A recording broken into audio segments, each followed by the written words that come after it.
Welcome to today's deep dive. If you're joining us right now, it's probably because you are looking for that perfect extraction of knowledge. Exactly. You want the deep insights, multiple perspectives, but, you know, without feeling overwhelmed by an endless flood of information. Right. You absolutely do not want a textbook read at you, so you are in the right place. Glad to be here for this one, by the way. Oh, it's a great one. Today we're taking a single source, just one Wikipedia page, and we are using it to explore a story that completely defies every expectation you might have. Yeah, specifically about how a professional athletic career is, quote-unquote, supposed to unfold.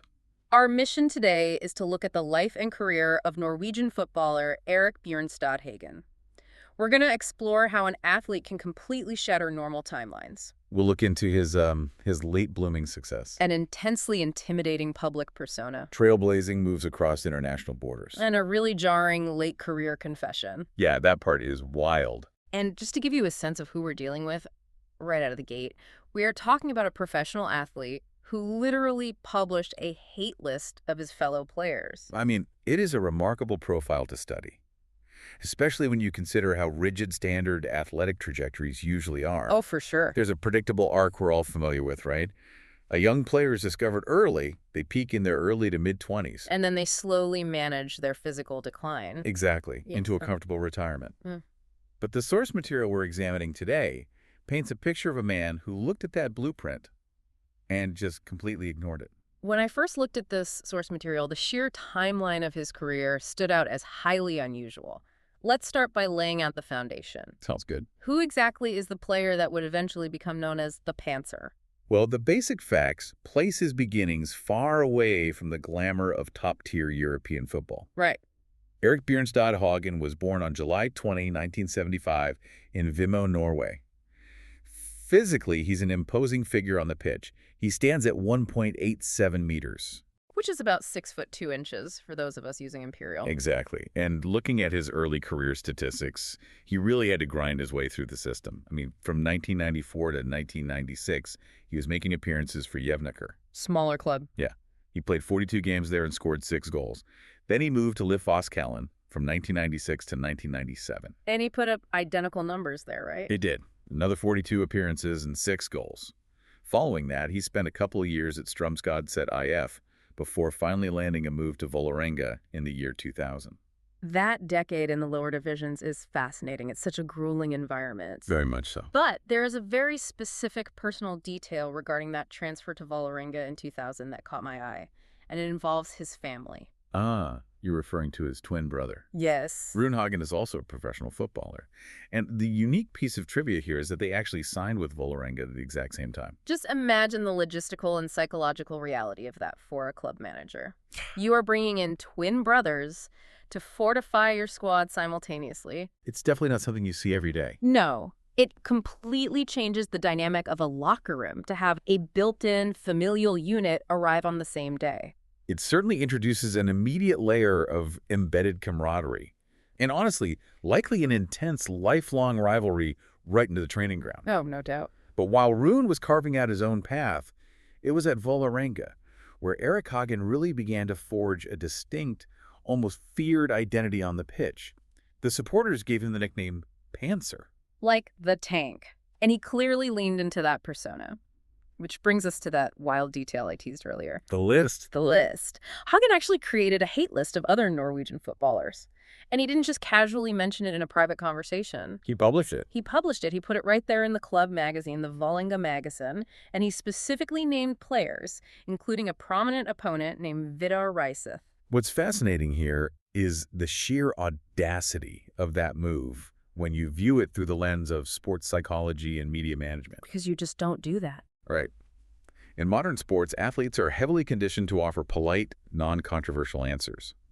They're explicitly trained never to provide locker room bulletin board material for the opposition. Yeah, give 110%, respect the opponent, all that cliche stuff. Exactly. Publishing a literal hate list in a club-sanctioned magazine completely subverts standard professional behavior. Yeah.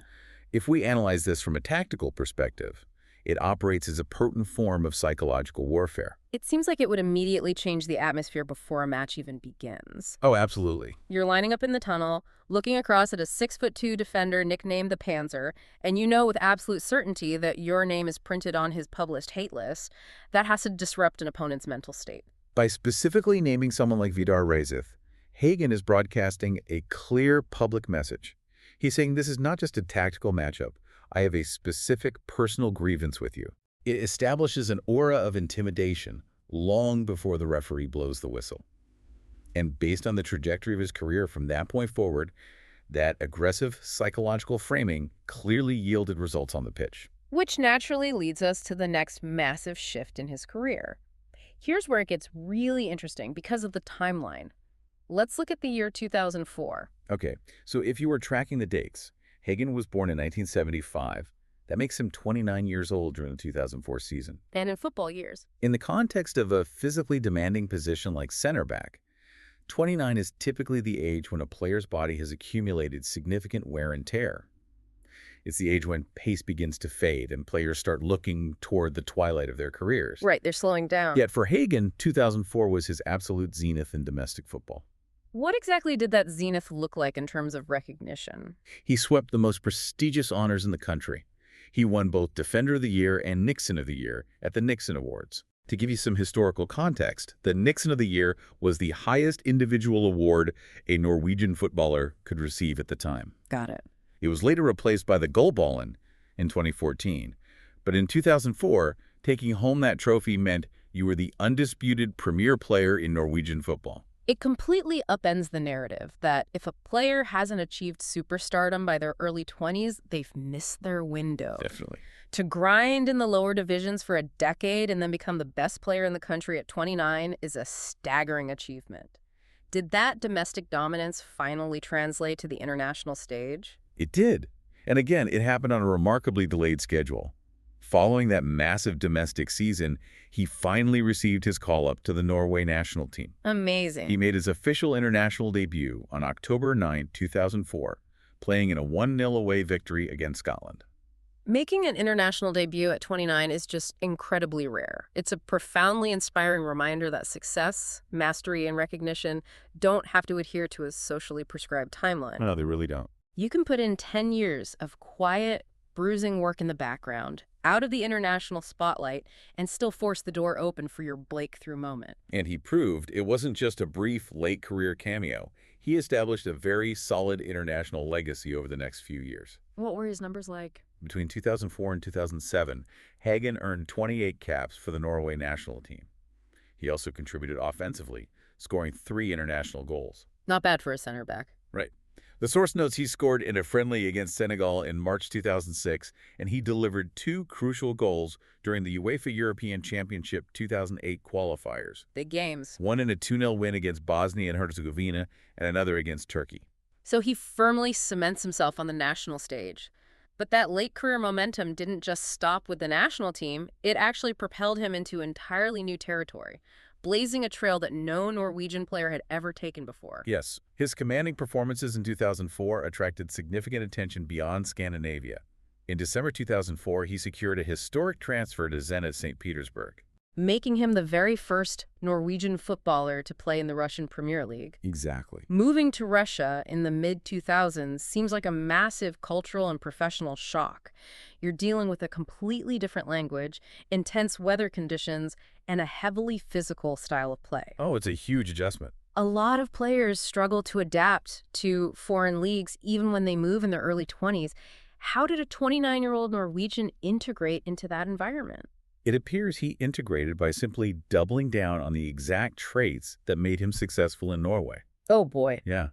If we look at his first full season with Zenit in 2005, he played 28 league matches, and he absolutely lived up to the Panzer moniker. How so? In those 28 matches, he racked up a staggering 12 cautions. 12 yellow cards in 28 matches? Yep. That is nearly a booking every other game. He clearly didn't tone down the aggression just because he was in a new country. Not in the slightest.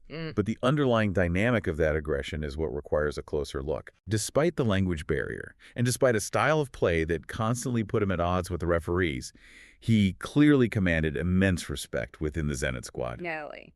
We know this because in January 2006, just a year after he arrived in Russia, his teammates elected him vice captain of the club.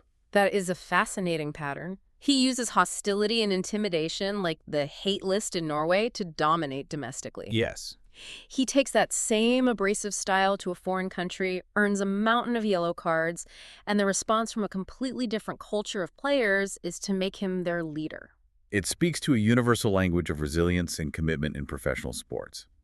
He wasn't perceived merely as a chaotic enforcer. His peers recognized him as a foundational leader. That's a great way to put it. He ultimately made 67 appearances and scored 3 goals during his time at Zenit. So he conquered Norway late. He became a trailblazing vice captain in Russia. Naturally, you would expect the next chapter to be the ultimate crowning achievement on the biggest stage possible. You would think so. And on paper, it looked like it was going to be. You're referring to his move to England. I am. In January 2008, it was announced that Hagen was joining the Premier League club Wigan Athletic on loan until the end of the English season. And the Premier League is arguably the most scrutinized and competitive league in the world. Easily. Right. It sounds like the perfect climax to this gritty underdog story. The late bloomer finally arrives in the Premier League, but the reality of that transfer is a complete anticlimax. It serves as a stark reminder of how unpredictable professional sports can be. A player can dominate one league, captain a major team in another, and simply fail to integrate into a new setup. How many games did he play? Hagen made exactly 1 appearance for Wigan Athletic. 1 game. Just 1 single game. An away defeat at Portsmouth. And that concluded his adventure in the Premier League. Wow. It's strange to think about how tactical fits, timing, or just the circumstances of a midseason loan can completely derail momentum. It happens more often than you'd think. But he didn't let that brief stint in England define the end of his career, did he? No, he orchestrated a return to familiar territory. In July 2008, he went back to Vålerenga. Back home. He was presented to the fans at a home game against Tromsø, and the source material explicitly notes that his return was incredibly well received. He was still regarded as one of the club's most popular players. That must have felt good after the England stint. Definitely. After a couple more seasons there, he eventually wound down his playing days exactly where he started, making final appearances for Hønefoss and Jevnaker. Wow, full circle. He officially retired with a robust record of 360 total club appearances and 25 goals. A true journeyman who carved out a legendary status entirely on his own terms. It reads like the perfect full circle ending to a sports biography. It really does. But the historical record doesn't neatly close with his retirement. Okay, let's unpack this because there is a deeply jarring postscript that completely shifts how we have to view his career. Yeah, fast forward to April 2014, Hagen is already retired from professional football. He gives an interview, and during this interview, he makes a public admission that he paid a $3,000 bribe to a referee during a European match while he was playing for Zenit St. Petersburg. When looking at a statement like that, how do we process it within the context of everything else we've discussed today? As we examine this, it's essential we strictly report the facts as they exist in the source material. He made a clear public admission of a $3,000 financial payment to a match official during a European fixture. Right. We do not need to inject our own moral judgments, nor should we speculate on the specific identity of the referee or the exact match. The existence of the admission itself is the historical fact we're analyzing. Exactly. The admission is part of the public record from that 2014 interview, but it creates a massive contradiction. We spent this time analyzing a narrative of hard work, breaking through late in life, and earning leadership roles through sheer grit. Yes. And then he casually admits to compromising the integrity of a match for $3,000. If we connect this to the bigger picture, this single admission instantly forces us to reevaluate the simplistic narratives we often assign to athletes.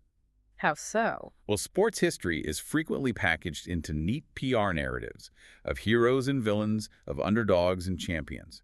An admission of bribery pulls back the curtain and exposes a deeply flawed, systemic reality that exists alongside the prestigious awards and the intimidating nicknames. It complicates everything. It reveals that the environment he was operating in and his own actions within it were painted in heavy shades of gray. It totally shatters the pristine image of the late blooming hero. It demands that we look at the totality of his actions without trying to force them into a clean, Hollywood-style ending. Precisely. It is a reminder that public figures carry the full weight of their histories, the brilliant successes, and the deeply flawed choices alike. Which brings us to the end of today's deep dive. Let's look at the incredible, dizzying contradictions of Erik Hagen's life in football. Let's recap. We started with a player grinding through the lower leagues of Norway for 10 years, who suddenly hits his absolute peak at 29, sweeping the highest awards in his country. Right. We looked at the intimidating pantser who weaponized a club magazine to publish a hate list of his opponents. We explored the trailblazer who became the first Norwegian in Russia, earning so much locker room respect he was made vice captain despite accumulating a massive disciplinary record. All very impressive. We noted the strange Premier League anticlimax where he played just a single match. And finally, we confronted the confessed briber who admitted to paying off a referee in European competition. It is an immense amount of complex, conflicting life experience packed into a single career span. So what does this all mean for you listening right now? It's a stark reminder that human beings, especially the public figures we tend to put on pedestals, are rarely simple. Never. A person's life and career can be an intricate mix of sheer, admirable determination, brilliant late-stage success, and deeply flawed decisions. You can be an inspiring example of never giving up on your ambitions at age 29 and simultaneously serve as a stark reality check about the compromises made in the shadows of elite competition. The brilliance and the flaws exist in the exact same person. This raises an important question about how we interact with history. The complexity isn't a distraction from the story. The complexity is the story. But before we let you go, there is one final provocative thought to mull over, and it has to do with the timeline of that confession. The dates are very interesting. Erik Hagen played his final matches for Jevnaker and wrapped up his professional playing career around 2013. But that explosive interview where he admitted to the $3,000 bribe... That didn't happen until April 2014. Exactly. Why confess after leaving the game? If you are sitting on a secret like that for years, is a confession made when you are safely off the pitch a genuine act of clearing your conscience? Or is it simply a safe bet to make only when the professional stakes are completely gone? When you no longer have to face the immediate consequences on the field, it really makes you wonder about the timing of truth. Thank you so much for joining us on this deep dive. Keep questioning the narratives, keep looking for the complexities, and always remember to dig into the stories behind the stats.